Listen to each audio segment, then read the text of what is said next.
ఇలాంటి సమయంలో మనకి ఏ జ్వరం వచ్చినా మామూలు మన రొటీన్గా అన్ని చోట్ల చేసే ఫీవర్ ప్రొఫైల్స్లో సాధారణంగా డెంగ్యూ, మలేరియా, టైఫాయిడ్ లాంటివి మనం చేయడం జరుగుతుంది. వాటితో పాటు స్క్రబ్ టైఫస్ని కూడా చెక్ చేసుకోవడం అనేది ఇంకా రొటీన్ చేసుకోవడం మంచిది అనేది నా ఉద్దేశం. ఓకే, సో అంటే ఇప్పుడు ప్రస్తుతం ఉన్న టెస్టింగ్తో పాటు దీన్ని కూడా చేసుకోవాల్సిన అవసరం ఉందంటారు. హిస్టరీ ఆఫ్ ఇన్సెక్ట్ బైట్ ఏదైనా ఉంటే, ఓకే, అన్ఎక్స్ప్లెయిన్డ్ ఫీవర్, ఇప్పుడు మన మామూలు టెస్ట్లకు అంత చిక్కట్లేదు, ఏదైనా కుట్టినట్టు కూడా వాళ్ళకి తెలియలేదు, నిద్రలో కుట్టింది అనుకుందాం for suppose. So unexplained fever 2-3 days తర్వాత ఎలాంటి ఇంప్రూవ్మెంట్ రావట్లేదంటే అర్లీగానే ఈ టెస్ట్ చేసుకుని 6-7 రోజు దాకా సీరియస్ అయ్యేదాకా వెయిట్ చేయకుండా అర్లీగా దీన్ని చేసుకుని నిర్ధారించుకొని ట్రీట్మెంట్ వాడడం అనేది చాలా ఈజీ. ఓకే, సో మీరు ఇందాక అన్నారు రూరల్ ఏరియాస్లో దీని ఇంపాక్ట్ ఎక్కువగా ఉంటుందని చెప్పి. సో ఇజ్ ఇట్ పాసిబుల్ అంటే అర్బన్ ఏరియాస్లో, ఎందుకంటే పట్టణాల్లో కూడా దీని ఇంపాక్ట్ ఉండే అవకాశం ఉంటుందా? అండ్ దీని స్థావరాలు ఎక్కడ అనుకోవాలి బేసికల్గా, అంటే ఎక్కడెక్కడ ఉండే అవకాశం ఉంటుంది మీరు అన్నట్టుగా రూరల్ ఏరియాస్ మినహా? అర్బన్ ఏరియాస్ అంటే పట్టణాల్లో ఇది ఉండే ఛాన్సెస్ చాలా చాలా తక్కువ, ఎందుకంటే ఇక్కడంతా అర్బనైజేషన్ వల్ల కాంక్రీట్ జంగిల్లా తయారైంది ఆల్రెడీ. ఇక్కడ పొదలు, మొక్కలు, చెట్లు అవి చాలా తక్కువ. స్టిల్ అర్బన్లో రాదా అంటే వస్తుంది. ఎక్కడ అంటే పార్క్స్ లాంటివి ఉండే ఏరియాస్లో, థిక్ గార్డెన్స్ ఉండే ఏరియాస్లో, ఎక్కడైతే చెమ్మ ఉంటుందో, ఎక్కడైతే ఇసుక చెమ్మగా ఉంటుందో, ఎక్కడైతే పొదలు ఎక్కువగా ఉంటాయో, మొక్కలు ఎక్కువగా ఉంటాయో, కొంచెం వ్యవసాయం లాంటి యాక్టివిటీస్ ఎక్కడైతే పెరిఫరీస్లో, ఊళ్ళు బయట, సిటీ అవుట్స్కర్ట్స్లో ఎక్కడైతే ఉంటాయో అలాంటి చోటు నుంచి వచ్చే వారికి తప్పనిసరిగా మేము స్క్రబ్ టైఫస్ టెస్ట్ చేస్తాము. అన్ఎక్స్ప్లెయిన్డ్ ఫీవర్ ఏదైనా ఉంది అంటే మనం అది చేసి చూసుకోవడం మంచిది. ఓకే, రీసెంట్గా మీరు చూసిన కేసెస్లో ఎటువంటి డెవలప్మెంట్స్ ఉన్నాయి?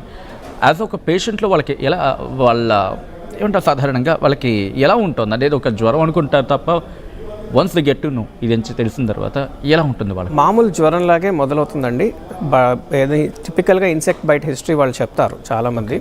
ఎష్కార్ అనేది కూడా అందరిలోనూ ఉండదు, 80% మందిలో ఉంటుంది. 100-20 మందిలో ఎష్కార్ కూడా రాకపోవచ్చు, అందుకే దాని డిటెక్షన్ కొంచెం లేట్ అవ్వచ్చు. కాకపోతే హిస్టరీ ఆఫ్ బైట్ ఉన్నప్పుడు మనం టెస్ట్ చేసి చూసుకోవాలి ఈ సమయంలో. రెండవది, మందులు అన్ని చోట్ల అవైలబుల్ ఉన్నాయి, చాలా రొటీన్గా మనం వాడే మందులే, అది కొత్త మందులు ఏం లేవు. డాక్సిసైక్లిన్, ఎజిథ్రోమైసిన్ అనే యాంటీబయాటిక్స్ అన్ని చోట్ల అవైలబుల్. డాక్సిసైక్లిన్ బ్యూటిఫుల్గా వర్క్ చేస్తుంది. 7 నుంచి 14 రోజులు, 1 to 2 weeks కోర్స్ అది. పొద్దున సాయంత్రం 2 tablets వేసుకుంటే అసలు ఎలాంటి కాంప్లికేషన్స్ లేకుండా ఎర్లీగా మొదలు పెడితే బయటపడే అవకాశాలు ఉన్న వ్యాధి ఇది. సో దీన్ని detection is the main concept అనమాట ఇక్కడ. సో అంటే లక్షణాల గురించి మాట్లాడుకుంటే అందరిలో ఒకలాగే ఉంటాయా, లేకపోతే ఏజ్ బట్టి ఆ డిఫరెన్సెస్ ఉంటాయా? ఏజ్ బట్టి ఉండదు, కానీ అన్ని ఏజెస్ వాళ్ళు ఎఫెక్ట్ అవుతారు. సో లక్షణాలకు వస్తే మామూలు ఫీవర్, బాడీ పెయిన్స్ ఇలాగే స్టార్ట్ అవుతుంది. ఓకే, కాకపోతే సివియర్ కాంప్లికేషన్స్ వచ్చిన వాళ్ళలో మాత్రమే మూత్రపిండాలు ఎఫెక్ట్ అవ్వడము, హెపటైటిస్ రావడము, అంటే లివర్ ఎఫెక్ట్ కావడము, మయోకార్డైటిస్, వైరల్ మయోకార్డైటిస్ లాగా, బ్యాక్టీరియల్ మయోకార్డైటిస్ లాగా కూడా వస్తుందన్నమాట. సో హార్ట్ ఎఫెక్ట్ అవ్వడము, కొంతమందిలో మెనింగో ఎన్సెఫలైటిస్ అంటే బ్రెయిన్ ఎఫెక్ట్ అవ్వడము, వాళ్ళు మగతగా అయిపోవడము. సాధారణంగా అక్యూట్ కన్ఫ్యూజనల్ స్టేజ్లో వస్తారు మన దగ్గరికి హాస్పిటల్ వచ్చేటప్పటికే. సరిగ్గా మాట్లాడట్లేదండి, సరిగ్గా మేము అడిగిన దానికి ఆన్సర్ సరిగ్గా రావట్లేదు, మా వంక చూడకుండా ఆన్సర్ చేస్తున్నారు, అది కూడా ఏదో నోట్లో గొనుకుతున్నట్టు అనిపిస్తుంది అని చెప్పి వస్తారు. అప్పటికే బాగా లేట్ అయినట్టు. ఇలాంటి వారు తొందరగా రెస్పిరేటరీ ఫెయిల్యూర్లోకి వెళ్ళి ARDS అంటారు, అక్యూట్ రెస్పిరేటరీ డిస్ట్రెస్లోకి వెళ్ళి వెంటిలేటర్ ఎక్కే ఛాన్సెస్. ఒకసారి వెంటిలేటర్ ఎక్కాక ఎప్పుడు వెంటిలేటర్ నుంచి రిలీవ్ అవుతారో లేక అసలు అవుతారో లేదో ఇవన్నీ మనం చెప్పలేమన్నమాట. There are no test or metrics to determine who will go bad or once they go bad will they come out of this condition or not అని చెప్పే పరికరాలు అయితే ఏమీ లేవు, టెస్ట్లు లేవు. So we will have to wait and watch. ఒకప్పుడు ఎప్పుడు ఇంతగా వినిపించలేదు, ఎందుకు ఈ మధ్య కేసెస్ పెరుగుతున్నాయి అనుకోవాలి? ఈ కేసెస్ మనకి కొత్త కాదండి. డెంగ్యూ ఎలాగైతే ప్రతిసారి ఇదే సీజన్లో వస్తుందో అలాగే స్క్రబ్ టైఫస్ ఈ సీజన్లోనే వస్తుంది, వర్షాకాలం తర్వాతే వస్తుంది. ప్రతి సంవత్సరం ఉండే కేసెసే. ఈసారి కొంచెం ఎక్కువ ఎందుకు ఉన్నాయి అంటే మేబీ జనాలు ఆ ఏరియాస్కి ఎక్కువ విజిట్ చేస్తున్నారేమో అనేది ఒకటి చూసుకోవాలి. ట్రిప్పింగ్, క్యాంపింగ్ ఇవన్నీ కొంచెం ఎక్కువైనట్టు అనిపిస్తున్నాయి. ఎందుకంటే ఈ బగ్స్ ఉండే ఏరియాలో ఉండే జనాలు, ఫర్ ఎగ్జాంపుల్ ఏజెన్సీ ఏరియాలో ఎక్కువ ఉంటాయి, అక్కడ జనాలు ఇవి రోజు కుడుతున్నట్టు, కానీ వాళ్ళకి ఏం కాదు, ఎందుకంటే వాళ్ళు చిన్నప్పటి నుంచి దానికి ఎక్స్పోజ్ అయి ఉంటారు కాబట్టి. ఎవరైతే కొత్తగా అర్బన్ ఏరియాస్ నుంచి రూరల్కి వెళ్తారో, లేకపోతే కొత్తగా విజిట్ అయ్యి టెంపరీ విజిట్ కోసం వెళ్ళి వస్తారో, అలాంటి వాళ్ళు కొంచెం సిక్ అయ్యే ఛాన్సెస్ ఎక్కువ అనమాట. సో అలాంటి ఏరియాస్కి వెళ్ళినప్పుడు we have to be utmost careful. So okay, అంటే ఎలా తెలుస్తుంది? ఇప్పుడు నేను ఉంటాను ఒక అర్బన్ ఏరియాలో ఉన్న వ్యక్తిని, నేను రూరల్కి వెళ్తాను, వచ్చిన తర్వాత ఏదో కుట్టింది, వడవేటినవి, ఇంటికి వచ్చిన తర్వాత జ్వరం వచ్చిందంటే అఫ్కోర్స్ మ్యాక్సిమం హాస్పిటల్కి వెళ్ళే సిచ్యువేషన్స్ జ్వరం వస్తే తక్కువ ఉండదు. పారాసిటమాల్లో లేకపోతే ఇంకా కాంబినేషన్స్ ఏదో తీసేసుకుంటారు, సెట్ అయిపోతుందా? అలా చేస్తే సెట్ అయిపోతుందా అనేది ఫస్ట్ 5 daysలో మీకు మెడిసిన్స్కి రెస్పాన్స్, అంటే మీరు యాక్చువల్ స్క్రబ్ని ట్రీట్ చేయకపోతే మన నార్మల్ ఫీవర్లో ట్రీట్ చేస్తే మెడిసిన్స్ వల్ల మీ సిమ్టమ్స్ అన్ని మాస్క్ అయిపోతాయి. ఓకే, సో మీకు తెలియకపోవచ్చు, కానీ సివియర్ కాంప్లికేషన్స్ ఒక్కసారి డాక్టర్ గారు చెప్పే మాట వినండి క్లియర్గా. ఎందుకు నేను ఆయన పాజిటివ్ చేసే ప్రయత్నం చేశానంటే కనుక ఈ స్క్రబ్ టైఫస్కి సంబంధించి మీరు కనుక ఆ లక్షణాలు అంటే జ్వరం వచ్చింది ఏదో మాత్ర వేసుకున్నాం తగ్గిపోయింది అనుకుంటే కనుక అది ఇంకా అక్కడే ఉంటుంది. అంటే మీకు తెలియకపోవచ్చు, బట్ అది అక్కడే ఎగ్జిస్ట్ అయ్యి అక్కడే దాన్ని ఇంకా ప్రయాణం కొనసాగించే అవకాశం ఉందని చెప్పి డాక్టర్ చెప్తున్నారు. కాబట్టి కాస్త జాగ్రత్తగా వినే ప్రయత్నం చేయండి. మెడిసిన్స్తో మనం సిమ్టమ్స్ని టెంపరీగా మాస్క్ చేసినంత మాత్రాన అది ఎలిమినేట్ అవ్వదు. రైట్ టైంలో ఎర్లీగా రైట్ యాంటీబయాటిక్ స్టార్ట్ చేస్తే ఈజీగా ఎలిమినేట్ అయిపోయే సింపుల్ ఇన్ఫెక్షన్ ఇది.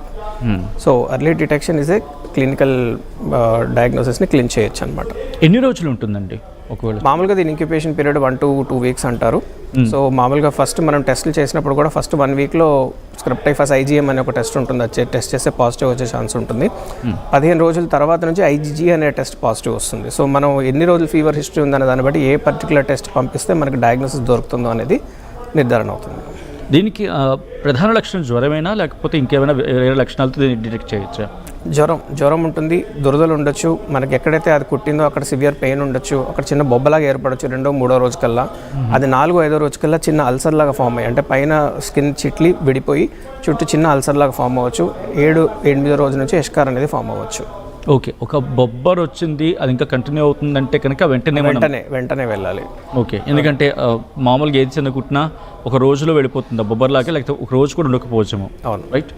సో రూరల్ ఏరియాస్లో మనం మాట్లాడుకున్నప్పుడు వాళ్ళకి ఎందుకు రాదు, ఎందుకు ఈ పట్టణాల నుంచి వెళ్ళిన వాళ్ళకి వెళ్తుంది అనేది ఒక క్వశ్చన్ రైజ్ అవుతుంది. ఇందులో మీరు అన్నారు ఇక్కడ నుంచి రూరల్ ఏరియాస్కి వాళ్ళకి కూడా వస్తుంది, కానీ వాళ్ళు సిక్ అయ్యే ఛాన్సెస్ తక్కువ. ఎందుకంటే వాళ్ళు ఫస్ట్ నుంచి అక్కడే బస ఉంటున్నారు కాబట్టి వాళ్ళకి కొంత రెసిస్టెన్స్ ఉండి ఉండొచ్చు. కానీ ఎవరైతే రీసెంట్గా కొత్తగా ఏరియాస్కి విజిట్ అవుతారో వాళ్ళకి దానికి ఎలాంటి ఎక్స్పోజర్ ఇంతకుముందు లేదో వాళ్ళకి ఈజీగా ఎఫెక్ట్ అయ్యే ఛాన్సెస్ ఎక్కువ. Comparatively from to rural people, urban people will get affected more because they did not have prior exposure. Okay, prevention is better than cure అంటూ ఉంటారు కదా, దీనికి ఏమైనా అటువంటివి ఉంటాయా దీనికి? తప్పకుండా, కాకపోతే దీనికి ఎలాంటి టీకా లేదు, ఇది స్పెషల్గా గుర్తుపెట్టుకోండి. దీనికి వ్యాక్సిన్ ఇంకా లేదు. సో ప్రివెన్షన్ అంటే మనం ఆ ఏరియాస్ని విజిట్ చేసేటప్పుడు అట్మోస్ట్ కేర్ ఒకటి తీసుకోవాలి. పాదరక్షలు ప్రాపర్ ఫుట్వేర్ లేకుండా ఎక్కడ వాక్ చేయకూడదు. మ్యాట్ కానీ బ్లాంకెట్ కానీ వేసుకోకుండా ఇసుకలో కూర్చోవడము అలా చేయకూడదు. డైరెక్ట్ కాంటాక్ట్ విత్ శాండ్ ఉండకూడదు. అండ్ ప్రాపర్గా బాడీ అంతటిని కవర్ చేసుకునే క్లోత్స్ మటుకు వేసుకోవాలి. చేతులు, కాళ్ళు, పాదాలు ఎక్కడైతే కవర్ మొత్తం ఫుల్ హ్యాండ్స్ వేసుకున్నాక ఫుల్ ప్యాంట్ వేసుకున్న తర్వాత కూడా ఎక్స్పోజర్ పాదాలు, చేతులు, మెడ, చెవులు, ఫోర్ హెడ్, ఫేస్ ఏదైతే ఉందో అక్కడంతా ఈ బగ్ రిపెల్లెంట్ ఆయింట్మెంట్స్, క్రీమ్స్ లాంటివి, ఓడోమాస్ లాంటివి క్రీమ్స్ కొన్ని దొరుకుతాయి. ఇప్పుడు DEET అని దొరుకుతుంది, డైఇథైల్ టాల్యూమైడ్ అనే క్రీమ్ దొరుకుతుంది. ఆ క్రీమ్ రాసుకోవడం వల్ల ఈ బగ్స్ మన దగ్గరికి వచ్చే ఛాన్సెస్ బాగా తక్కువ. ఆ స్మెల్కి అవి రిపెల్ అవుతాయి అనమాట. మస్కిటో రిపెల్లెంట్ లాగా ఇన్సెక్ట్ రిపెల్లెంట్, బగ్ రిపెల్లెంట్ అనమాట ఇవి. ఓకే, సో ఆ DEET క్రీమ్ని ఒకటి ప్రిఫర్ చేయాలి ఎవరైతే రొటీన్గా విజిట్ చేస్తారో. కొంతమందికి వృత్తిపరంగా ఇంక వెళ్ళాల్సి వస్తుంది ఆ ఏరియాస్కి, విజిటేషన్స్ అయితే తప్పదు. వాళ్ళు ఏంటంటే వారానికి ఒకసారి డబుల్ డోస్ డాక్సిసైక్లిన్ అనే యాంటీబయాటిక్ ఏదైతే మనం ఇందాక మాట్లాడుకున్నాం అది ప్రొఫిలాక్టిక్ అంటే ముందు జాగ్రత్తగా 2 doses వేసుకుంటే కొంతవరకు ఇమ్యూనిటీ ఉంటుంది దీనికి అగెన్స్ట్గా. కొంతవరకు సీరియస్ అయ్యే సిక్ అవుతారు, కానీ సీరియస్ అయ్యే ఛాన్సెస్ చాలా